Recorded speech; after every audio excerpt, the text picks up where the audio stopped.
All right, guys, during the process of this, it's been about 6 years since I've done my own axle seals. I always had Chris here doing this stuff, and he did a great job. Never had problems from his work.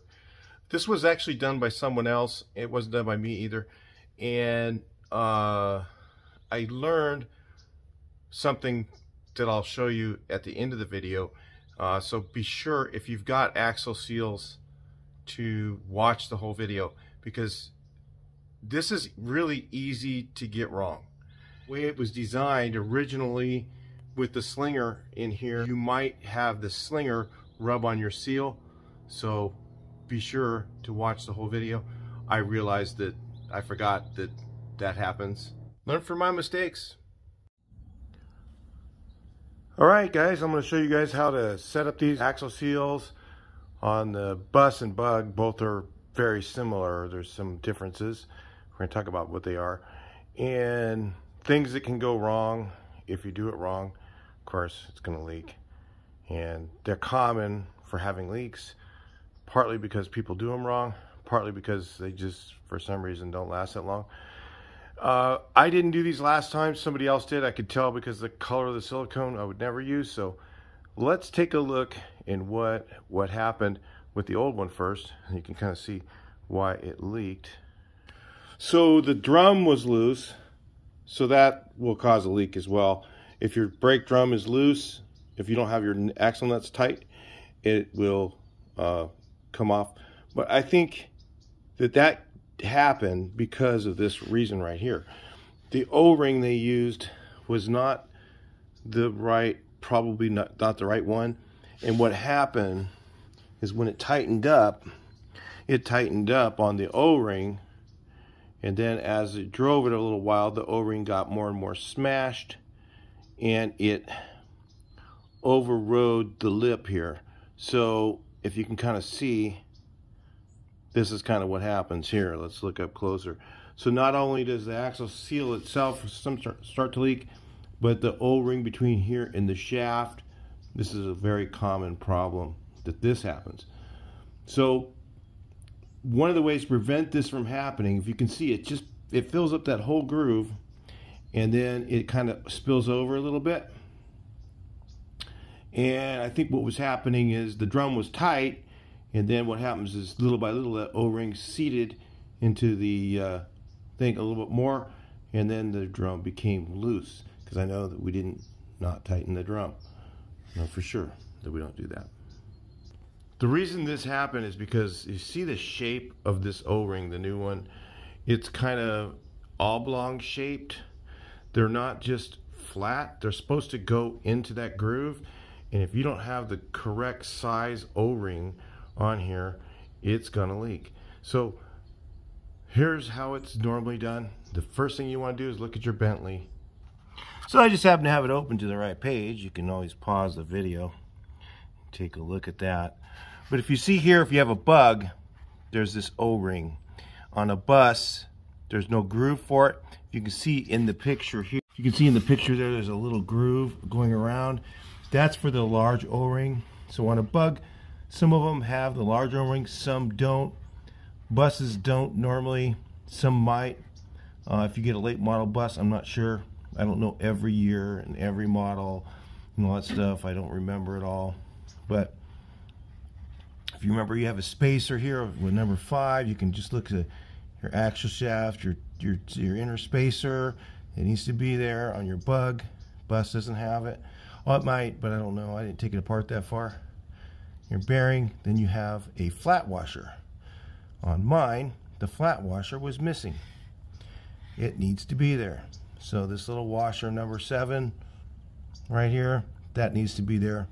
If you have the groove for the O-ring, that needs to be there. And if you require a gasket, I think all of them do, but I'm not sure. There might be some of them that don't. You got to look at what you got there and figure that out. Just look at the surface. If it has the thing for the O-ring, I would put the O-ring and the gasket both. And then you have your seal, and then you have your slinger. So on the end, so we can kind of see all that stuff. Let's look at it in real person so we can kind of know how it works.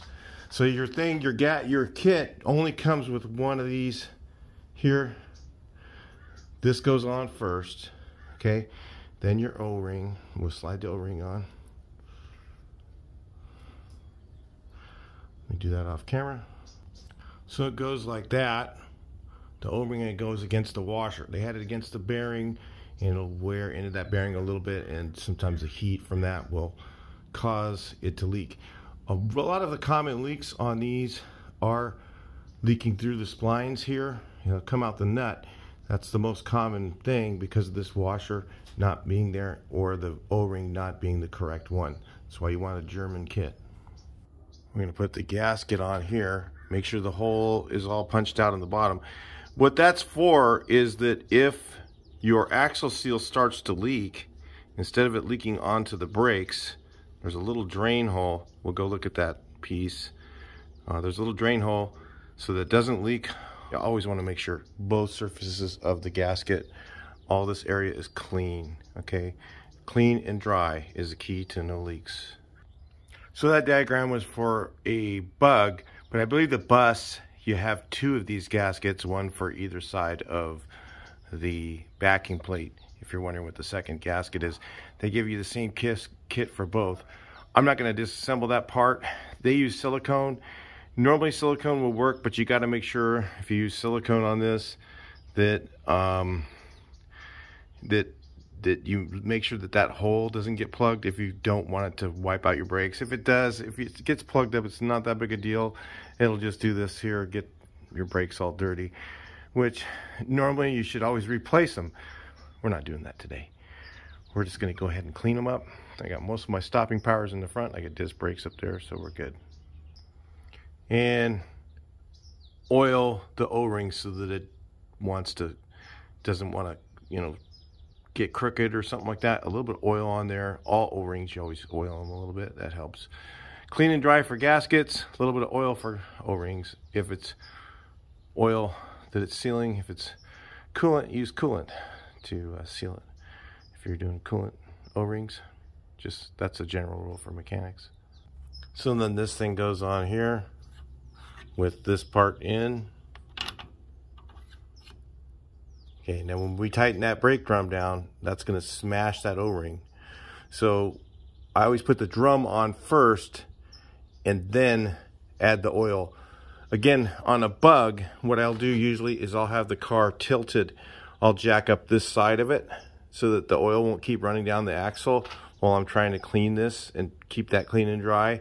On the bus, I'll drain the gear reduction box below the point where it's to here to the bearing, so that even if it keeps draining down, because it always keeps draining down the axle, it'll kind of fill that up and give me a little bit of time to do this job. And when you do this part, you can actually use your old washer as a slinger. I didn't have one, so I'm going to put this in as a slinger. I just opened up a second kit. The best place to buy the kits, I buy like tons of stuff from them. I get them from Autohaus, Arizona. They have good German parts if you get stuff from them, and I just get like generically, I'll get a whole bunch of axle seal kits. I'll get a bunch of different things from them, and it's way cheaper than anywhere else that I've gone. So put the slinger in first, and when you put you can kind of see it's a little bit tapered here. Okay, and then it goes flat. So when you put your seal in, it's not going to butt all the way against it. If you can see, there's a little edge there. I'll get you up closer so you can see that. You can see there's a little edge there, so don't hammer the hell out of it. Just, but use a good proper tool to put it in with. I'll show you what I'm using. Before you install it, I always give this a little oil, because once you get it in there with the slinger in, you can't really get your finger in there very well. So oil it first, drop the seal in. You could use a good size socket, but again, if you start messing up the edge of that seal, get you guys in frame. If you start messing up the edge of that seal, that edge, the sucker might leak around the outside of it. So I always use the proper tool, one of these things. They're not expensive to get one of these things at Harbor Freight, so I'll show you what it is. I use this tool here. It you got to find the one that properly fits the size of it. Actually, you could probably go a little bit larger if you needed to. That way you don't put, well, actually, you can't do that. You got to punch it in a little bit past there because there's that lip, right? It's got to be the right one. So I think that is. Then choose this thing here. That way it hammers it down nice and flush. Take a hammer, knock the end of it, and push it into place. All right, let's hope I don't mess up while you guys are on camera. Sometimes I do, just got another seal.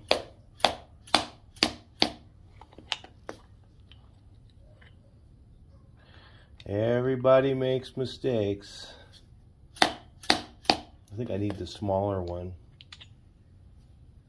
It's on 63, 65, 59. Yeah. It isn't quite the right one, but I think it'll work.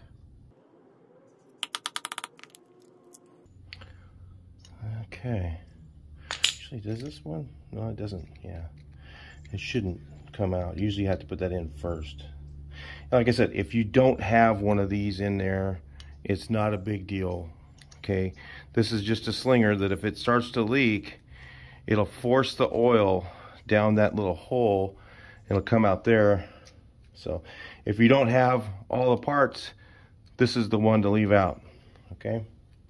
A lot of guys leave them out anyway. But it would have saved my brake shoes if I had it in there, right? So, like I said, generally you're supposed to replace those. Don't beat on it too much.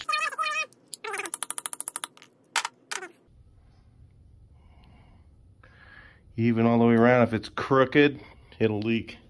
Now is I put on the brake drum, crank it down. I've already done this off camera. I put on the brake drum, I crank it down to the proper foot, as tight as I can get it with my impact usually.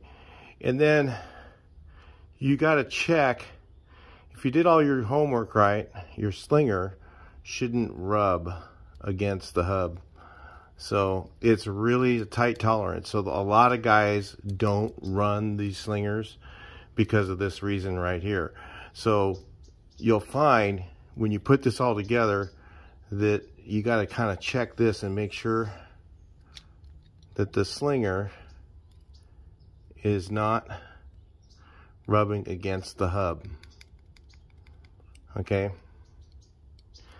So I'm not sure if mine is. So that's, like I said, a lot of guys don't run the slinger because of this reason right here. I forgot about this till just now. I just took apart my other one and it was fine. But if this thing is rubbing against the, what's it called? The seal, it'll wipe it out. So this is why you see a lot of axle seals that go bad. So what happens is the spacer, okay, you have this gasket right here, and you have, if you don't have all your gaskets, so the guys run silicone on this instead of running a gasket here, and then you end up with the wrong spacing. And when you go to tighten this down, I can feel it's hitting the seal. So I'm gonna have to take this back apart. I'm gonna run it without the slinger, but I wanted to show you guys the proper way that these cars are supposed to work. German car, very particular. You guys think it's just a simple car. It's not. It's very complicated. And if everything is not just right, then this will happen. So, again, the reason I want to show this is because I know some of you guys are going to watch this and go, oh my God, that's why my car, and I put it all together, and maybe I put the seal in a little bit too far. It might be, let's see if the seal's too far in. If I push it out a little bit, it might work. Maybe I can do that just to see if it'll work. Because the seal, it's hitting the seal. So, anyway, that's what happens. Let's do this again. We'll check a look at it. Make sure it's got to be right. All right, so I disassembled it and pulled the slinger out, made sure the seal didn't get damaged. It's fine. I'm just going to run it without the slinger. I don't do these all the time. The last couple times it was done by someone else. I had to kind of school myself and remember the reason why. I remember, I know I've run those slingers before, and I remember having problems. So it's a good thing I did this on video so that you guys can see. Maybe you put yours together with the slinger in there and it rubs again and you're wondering why it's leaking again. That might be the reason. Now, I've run them without the slinger like this many times before. I remember, now that I'm doing this, I remember that. And it's not a big deal. It's not going to space it too far out or anything like that. It works fine. But if you have the slinger in there and it's rubbing against that seal, the best thing is if you're going to try and run the slinger, put the seal in a little less. You know, don't put it so far all the way in. That's what I remember. And then leaving a little bit of room in there, because it's German car, very tight tolerances. And if everything isn't perfect, it'll come and get you and it'll leak. You have problems with them. That's kind of why they had issues with this many times before. So anyway, now I remember. So anyway, we're going to run without the slinger, see how that goes. And I'll talk to you guys in the next video.